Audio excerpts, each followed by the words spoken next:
日2月28号，咱的同胞同齐去长官公署抗议，但其政府的军队竟然用机关枪扫射咱的队伍，当场拍死咱的同胞。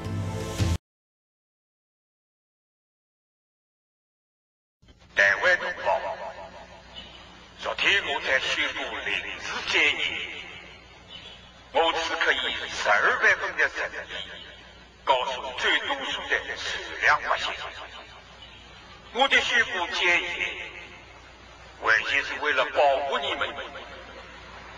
你们千万不要听信奸人的谣言，有点疑惑，有点恐慌。